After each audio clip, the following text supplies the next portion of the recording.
Salut, c'est Trado, je suis content de vous retrouver pour la mise à jour de l'analyse technique de l'or et de l'argent. On verra également les nouvelles qui ont émaillé l'actualité. Je vous retrouve juste après ça. Alors au niveau des nouvelles, justement, trois nouvelles qu'il faut garder à l'esprit. Tout d'abord, le dollar qui s'effondre suite au fait que la relance économique semble bien revenir sur la table. Pour faire simple, il y a quelques jours de cela, Monsieur Trump a repoussé l'idée d'une relance économique avant les élections. Du coup, le dollar a cessé de s'affaiblir. Il a au contraire commencé à s'apprécier fortement, ce qui bien sûr a défavorisé l'or puisque les deux sont unis par une sorte d'effet miroir symétrique. Et là, le fait que pour beaucoup d'intervenants, Monsieur Biden risque d'être élu et que la relance sera encore plus forte sous une présidence démocrate pénalise le dollar et donc favorise l'or. Et c'est pour ça qu'on assiste à une explosion de l'or depuis ces quelques heures. Et nous avons également une deuxième chose qui pourrait vous intéresser. La banque ANZ, la quatrième banque australienne, considère que l'or pourrait atteindre 2300 dollars l'année prochaine. Et dernière chose, également très important, c'est que les trackers, les ETF, ont accumulé la bagatelle de 1000 tonnes d'or en 2020. Clairement, on peut dire que le marché est de moins en moins manipulé au sens où avant, un pool bancaire faisait un peu la pluie et le beau temps en vendant et en achetant, surtout en vendant de l'or papier. Là, ce sont presque de petits joueurs par rapport à l'influence des ETF et cela remet l'église au milieu du village. On commence par l'or libellé en euros. Et l'or libellé en euros est dans une situation favorable, assez surprenante. Je dois avouer que je m'y attendais pas vraiment à ce sursaut d'orgueil. Clairement, voilà la situation. On était, je l'avais expliqué, en tendance de fond haussière. Là, on est sur le graphe en données hebdomadaires. Chaque bougie correspond à une semaine de cotation. Et nous avons une tendance de fond qui est haussière car les cours sont au-dessus de la moyenne mobile à 50 semaines qui monte et la tendance de plus court terme donnée par la moyenne mobile à 20 semaines est ascendante également puisqu'on est au-dessus de la moyenne mobile à 20 semaines qui monte. Néanmoins, quand on regarde les unités en données jour, ici, on était sur un support, le support précaire des 1590-1630 euros qui correspondait finalement ici à la moyenne mobile à 20 semaines qui a joué avec difficulté mais joué quand même ce rôle de support et j'avais expliqué ça fait plusieurs semaines que j'explique que je crains que ce support précaire des 1590-1630 ne lâche et nous amène à considérer un retour sur les 1477-1492 ici puisqu'il n'y a pas beaucoup de support crédible avant. Or, il semble que pour l'instant ce support précaire tienne et que l'on rebondisse. Alors vous voyez, c'est ça qui est important en analyse technique et il ne faut pas tenter de savoir ce qui va se passer puisque on ne sait pas de quoi demain sera fait. Ça fonctionne plus souvent que ça n'échoue, mais ça fonctionne pas à tous les coups et c'est pour ça que acheter systématiquement sur les zones d'accumulation rationnelle, c'est-à-dire les supports, eh bien peut trouver son intérêt. Alors pour la suite, vous le savez, étant donné que j'accumule de manière fractionnel sur tous les supports, si on ne devait jamais aller chercher le support majeur de 1477, eh bien tant pis, de toute manière ça ne m'a pas empêché d'accumuler. Maintenant, je continue à croire qu'on n'est pas sorti de l'auberge et qu'un retour sur les 1477-1492 est possible. Alors, je renforcerai si on y va, et si on n'y va pas, c'est pas grave, j'ai déjà renforcé avant. Néanmoins, attention, la tendance sur les unités journalières la tendance est délicate puisqu'on est en tendance de fond baissière, puisqu'on est sous la moyenne mobile à 50 jours qui descend, et la tendance de plus court terme est neutre, puisqu'on a une moyenne mobile à 20 jours qui descend, mais on est au-dessus. On passe maintenant à l'or, mais libellé en dollars.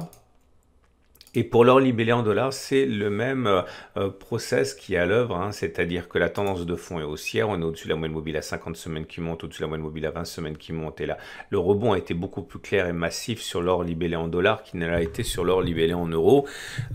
Cette zone de support qui a été créée par la moyenne mobile à 20 semaines se retrouve ici sur le support que je qualifierais de précaire quand même à 1848-1856, mais bon, ça fonctionne, donc c'est pas si précaire que cela.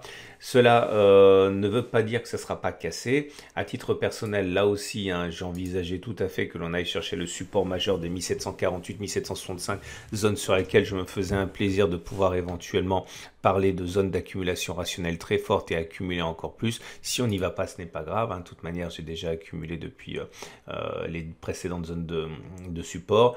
La tendance n'est pas haussière, loin s'en faut à court terme, puisque on est toujours en dessous de la moyenne mobile à 50 jours qui descend et au-dessus de la moyenne mobile à 20 jours, mais celle-ci est descendante. On regarde ce qui se passe sur mon partenaire aucoffre.com. Alors, si vous voulez vous procurer de l'or tout naturellement, vous pouvez vous procurer de l'or au gramme. Alors, l'or au gramme, c'est franchement pas ce qu'il y a de moins cher, mais c'est une possibilité pour ceux qui veulent accumuler régulièrement. On est à 62 € le gramme avec une prime de 18%, c'est-à-dire que vous payez 18% de plus que le poids de l'or, hein. C'est l'inconvénient de cette stratégie qui est beaucoup plus coûteuse que d'acheter des pièces, hein.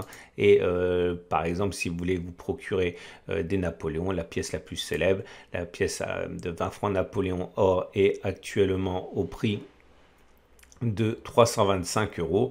La prime n'est que de 6,70%, c'est-à-dire que vous payez 6,70% de plus que le poids de l'or. Je vous rappelle que ça, c'est le fruit de l'offre et de la demande chez les clients au coffre.com. Et pour ceux qui ont les budgets les plus importants, si vous voulez vous procurer de l'or par once, donc une quantité significative d'or, il vous en coûtera actuellement 1710 € pour une once d'or. La prime n'est que de 4,80%. On passe à l'argent. Et voilà où on en est pour l'argent libellé en euros. Tendance fortement haussière pour le moyen terme. Les cours sont au-dessus de la moyenne mobile à 50 semaines, au-dessus de la moyenne mobile à 20 semaines qui monte. Là aussi, le petit manège s'est reproduit. Rebond sur la moyenne mobile à 20 semaines, qui a permis d'ailleurs de créer un support ici compris entre 18,6 et 18,8 € l'once. La tendance elle est plutôt baissière, mais c'est beaucoup moins clair que sur l'or, puisque on est en dessous de la moyenne mobile à 50 jours qui est plate et pas baissière.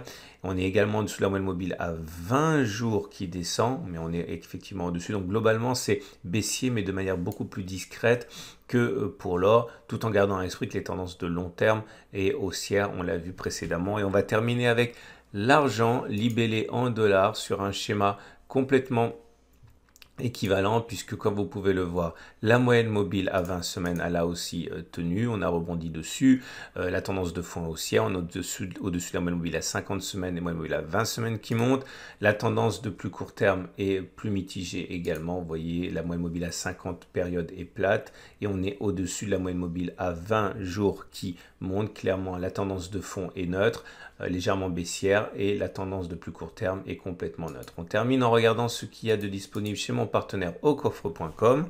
Et si vous désirez vous procurer de l'argent, vous pouvez le faire par le biais des pièces Vera Silver.